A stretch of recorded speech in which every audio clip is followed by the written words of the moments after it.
Hello, I am Ron Edwards with ChineseEconomicHistory.com, and we are here at the World Economic History Congress in Kyoto, Japan. And it's quite an occasion in that this is the first time the World Economic History Congress has made it to the Far East. So for Chinese economic historians on this side of the Pacific, it's quite an occasion, and we're using this opportunity to interview various Chinese economic historians, and in this case, a Chinese political economic historian. So today we're quite happy to have Professor Tianyang Xi here to interview, and he was a graduate of Fudan University and received his PhD from New York University from the from the politics department, and his specialty is Qing Dynasty political economic history. He's currently an assistant professor at Peking University at the Center for Economic Research, CCER, that's Justin Lin Center. And so we're quite happy to have him here. So thank you for your time and thank you for having me. Coming over. So at ChineseEconomicHistory.com, we try to ask some questions that we're quite interested in sparking debates and discussion in the West, particularly amongst growth and development economists. So let me please begin with asking you your views on a couple questions before we go on to your research. Sure. Roughly speaking, economists in the West take the long-run view that the world and many countries, if not most countries or all countries in the world, experienced kind of a Malthusian world, or a period where per capita income and population were roughly constant or grew very slightly. And then in the last 3 centuries, both population and per capita increased substantially at unprecedented levels. So I would like to begin by asking you, do you believe China's development path was similar to the West? Well, this is very important but also controversial question. I think if you look at very, very long term, say 1,000 years, then before the age the industrialization, different societies and civilizations look more or less the same. Mm-hmm. I think it's a matter of the dynamics of a population and technology. But before that, the technological change was very slow. Yes. There are different dynamics. The patterns, the short-term patterns might be very different, but I think the long-term parts look more or less the same. Okay. Well, with that, then speaking to a relatively short-run period, I'd like to ask you your view of, you work on the Qing Dynasty. I still want to probe you for your impression on the economic performance of China during the Song Dynasty, in particular per capita income and population.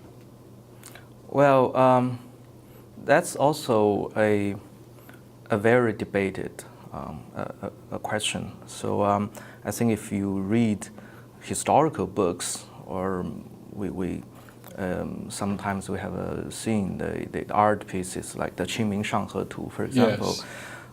We are impressed by the prosperity in the Song Dynasty.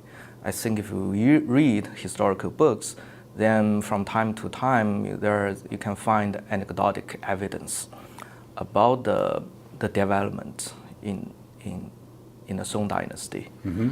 But at the same time, I think if for scientific research, we have to look at the systematic data. Yes. And see whether this view that Song was more advanced than other counterparts in the 11th century were supported by data.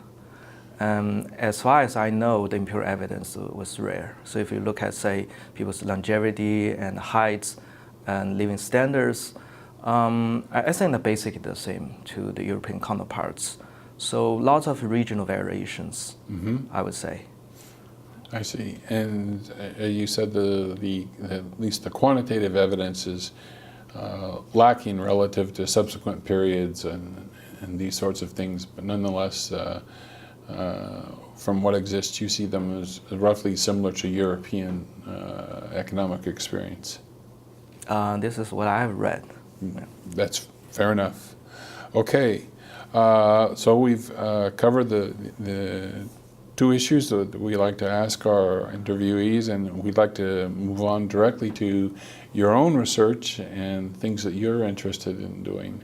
So I understand you're working on two papers. The first paper is entitled Meritocracy or Patronage, Internal Conflicts and Political Selection in China during the Qing Dynasty. Could you please tell us a little bit about your research and so forth?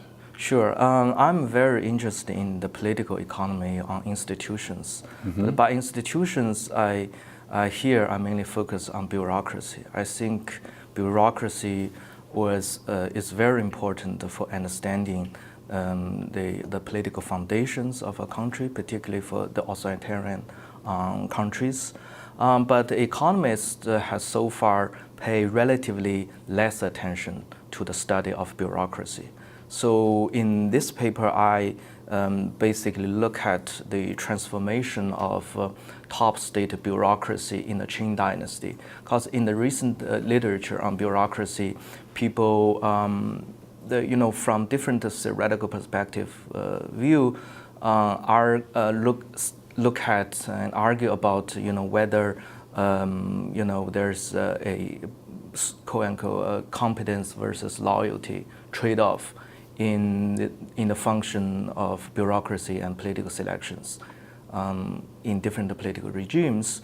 But I think here the challenge is both loyalty and competence are pretty hard to measure. Sure. But in the context of Qing Dynasty, we have a special political context which enables us to push a little bit further this study on the competence versus loyalty trade-off. Because sorry, what competition is this? Because the Manchu conquered the China by military force. Yes. And in order to consolidate the political power of the ruling group, which are basically ethnic Manchus, they appointed, they use a systematic patronage, right, to appoint important positions to their own men. But at the same time, the Han people are also extensively used and appointed to important positions. So I collected the data on basically the change in the personnel for provincial governors and governors generals, and look at the ethnic composition of these people. And I find that basically throughout the entire Qing Dynasty, the ethnic composition, so basically the ratio of Han people among the governors and the governors generals was dramatically U-shaped. Namely, there's lots of Han people during the beginning of the Qing Dynasty and also in the late Qing period. And at the same time, this pattern was consistent with the fluctuation of internal conflicts. I see. So my hypothesis is that the need for maintaining political stability and the rise of riots and military rebellions gave rise to a demand for recruiting Han Chinese to process this local subnational conflicts. But at the same time, you want to maintain your own power, right? So that's Yes. why we see Manchus still dominate in the central government. I see. So this seems quite natural at first glance. The Manchus conquered the Ming Dynasty, and when they did, the Manchus, being of relatively different ethnic race, had to rule the Han Chinese. And when they first came in, of course, there was resistance after the wars, and they would tend to appoint Han Chinese as these generals and general governors, according to what you're saying. And near the end of the Qing Dynasty, when things started to fall apart, or I should say first in the middle, did you find that Manchus were appointed as the general and general governors? And you said there's a U shape. So in the beginning there was mainly Han Chinese and general governors. In the middle of the Qing Dynasty, were they Manchus? Right. And near the end, when conflicts arose again and the Qing Dynasty began to fall apart, they resorted back to trying getting the Han Chinese to rule the governors and governor general positions. Exactly. Manchus are more appointed to replace Hans in times of peace. I see. Actually, here the underlying theoretical question is how do we evaluate this system? Is it is the bureaucracy meritocratic or not? Because on the one hand, you have this system in which people are the majority of the Han people are recruited from a very competitive selection process, the examination system, and they have to be waiting and trained at the local governments and a lot of experience before ever being promoted to important positions. Did they ever in some way test their loyalty to the Manchu court before they were appointed as a governor or governor general? The Han Chinese? As said, political loyalty is very difficult to measure, if not impossible. I think even if the ruler rely on more or less some pre-screen process to get information, but exposed still the trust in the Hans is questionable. Yes. So this ethnicity itself is a very, it is in itself quite a measure of a political loyalty. I see. Well, that's certainly difficult to measure, and it's also difficult to observe.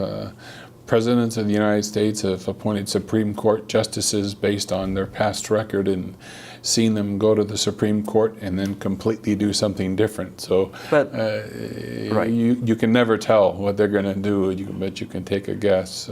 Interestingly, once they are appointed, I mean, if you look at the pattern of bureaucratic control, which I understand mainly as the likelihood of a promotion and demotions for those governors, I think.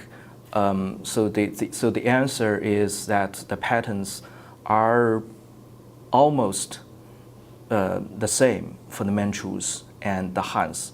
So here the implication is that when the ruler has appointed someone, and the Hans were not discriminated against in terms of the probability for demotion. But for the promotion to the central government, we do see that Hans were significantly advantaged compared to the Manchu counterparts. So that's interesting. I want to make sure I understand what you're saying. So promotion from the regional level or from lower levels of government, the Han Chinese had an advantage of being promoted to the court, to the central government court? The Han Chinese was not adversely treated. So in a sense, they were not they do not suffer from a higher probability of demotion or removal. So they were basically treated the same as the Manchus. They were basically treated equally the same as the Manchus. But in terms of a promotion to the central government, they a glass ceiling clearly existed for, Okay.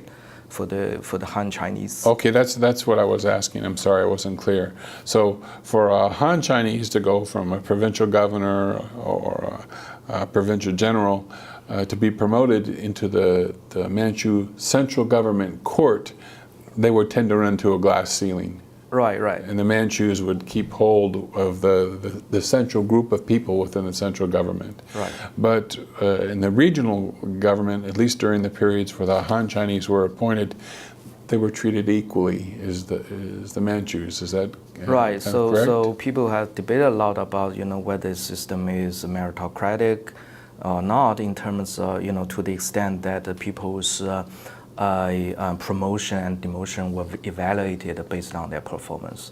So I think this finding provides us a more refined view about how the system works, and it's also, in my personal view, reflexive of what the current political system in China.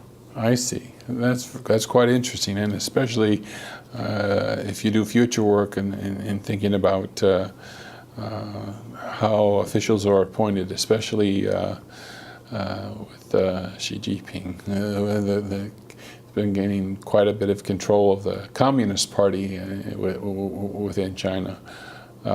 So that's a very interesting political science question that could be extended to very modern times, as you suggested. Let me move on to your second paper, your second line of research, the imperial exam as a representative institution. Could you please tell us a bit about your work on this? Yes, because people are interested in this title, because I think from it may seem strange, right, to understand or characterize the imperial exams as a system for political representation. But I think here the idea is that, in any political regimes, you need a basic system as political foundation to facilitate or provide representation for different groups, class, or regions of the society. So here is how to, for the rulers, from the ruler's point of view, how to gather enough of political support and compliance from social elites so that the rule can be maintained with the cooperation from the elites. No, I'm sorry. So, one thing I want to ask, just so we can follow this a little better. What period are you looking at? Are you looking at a very modern period, or still looking at the Qing dynasty? The Qing dynasty. Okay, so this is all about this is where our data start from. Okay, start. So Right. you're the whole Qing dynasty. You're covering with this roughly. Yes. Do you cover any of the Republican period, or is it just strictly the Qing dynasty? The strict Qing dynasty, because Okay. the imperial exam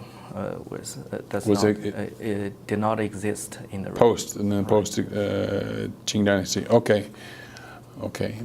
Please continue. I just wanted to clarify the exact period. Right. So recently there's a increasing literature on the imperial exam in China. So some scholars are focused on the effect of imperial exams on economic growth, the development of human capital, etc., etc. Those are quite important issues. But the question we ask is sort of to look at, what is the underlying political economy mechanism for providing these institutions. Because meritocracy cannot be the only motivation. Mm-hmm. So recruiting talent cannot be the only motivation from the ruler's point of view, because you need this system to mobilize the political support from social elites, and this is a very this is, remember, a very large and heterogeneous country. So what we do in this paper is that we hypothesize that the change in the admission rate on the provincial base in the imperial exams is a weighted sum of two benchmarks, not just one benchmark, but two. The first benchmark is meritocracy benchmark, namely what is the admission rate of this province if the admission was strictly based on the academic performance in the exams. Mm-hmm. And at the same time, we have another benchmark, which is proportional representation. So what is the admission rate of this province should be if the quotas were assigned strictly according to the population share. Okay. So it's not surprising that the real admission rate is highly correlated with these two benchmarks, mm-hmm. because the rulers basically care about two things: recruiting competent guys, and also maintaining maintaining social stability, right, facilitating political representation. But at the same time, also the real admission rate fluctuates between the two benchmarks. So it is not the correlation itself that we are interested in, but we are very interested in the fluctuation, the pattern of fluctuation. And we find that this pattern of fluctuation is highly correlated with the occurrence of internal conflicts. Namely, when there are more conflicts within the province, then the rulers or the central government tended to increase the weight of population share, the weight of representation benchmark, but decrease the weight of meritocracy benchmark. I see. Well, this reminds me of some scholars' view of the essential beginning of the civil examination system. As I understand, it had been used before. It wasn't the first time in the Han Dynasty. They actually used some, but in effect, it really began in the Sui the Sui Dynasty. And from what I understand, Wu Zetian used this system to selectively bring in people from different regions who would support her in I believe it was the South. She picked southern court officials, gave them an opportunity to come in and buttress her power against the northern conservative factions and things. And this sounds like it's not the same, but it has a flavor of this bringing in people who will support you versus basing everything purely on population, like the House of Representatives in the United States, where everybody has equal representation. That's quite interesting. So that's a very appealing case, I think. In the case of a Tang Dynasty, in Wu Zetian's period, the bureaucracy was mainly controlled by a few oligarchs. Yes. These big families were not, the emperor or the ruler did not have enough of a power to exert the control over state apparatus. I'm sorry, I wanted to interject that many of the viewers may not know that Wu Zetian ruled China around 700 AD, and she's the only formal empress, female empress of China.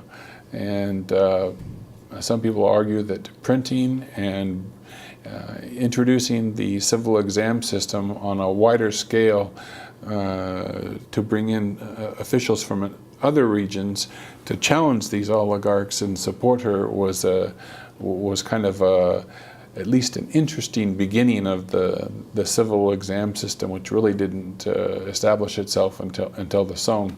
But yeah, people may not know that Wu Zetian is the one female empress of China, formally at least. And yeah, so I'm sorry, I just wanted to make sure they understood Exactly. that. But how did she use the system? So the exam, the exam, as you said, was first introduced in the Sui dynasty, but the state increasingly become increasingly relying on the system to recruit the bureaucrats.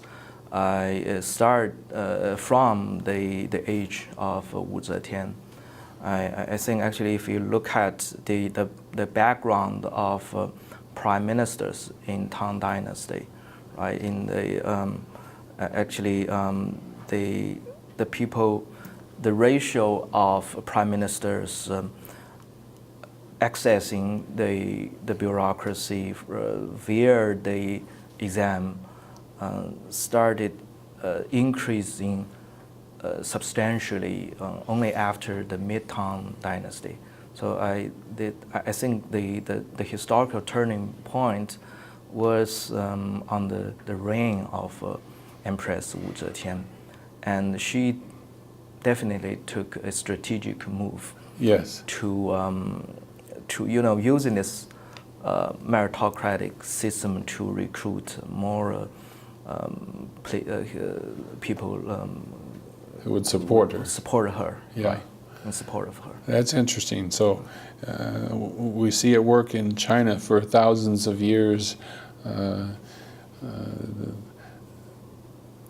The American House of Representatives and the Senate, to some degree, mixing somehow egalitarian views or egalitarian representation versus loyalty or something of that sort. That's quite interesting to see the composition of the court and to think about what are the factors that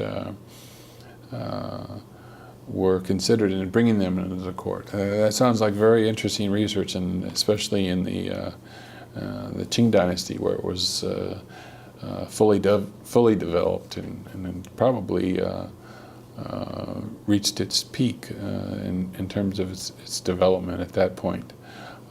So is there anything else you would like to add about this imperial exam and representation institution, or any other aspect you'd like to mention you think is interesting that our viewers would like to hear about? So yes, what we also find is that this. So if for this system to work, to be effective in facilitate political representation, I think we also need evidence that the increase in, for example, admission rate at the local level did bring some economic and political benefit to those regions. I see. And this is what we find.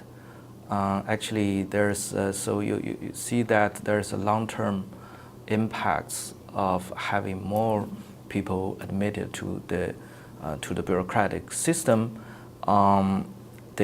Bringing economic benefits in terms of tax deduction and farming reliefs under extreme weathers. I see. And also the proportion of people coming from the very high-ranking officials coming from this region also increased following 2 or 3 decades. Following the admissions. I see. So I think here the takeaway is the political representation does exist in China, but it was functioned in a sort of way within the bureaucracy system, despite the absence of legislative institutions in the imperial China. I see. So there's both meritocracy and in some fashion, some sort of favoritism or loyalty test attempted. It sounds very much like senators building highways back in their districts in the United States.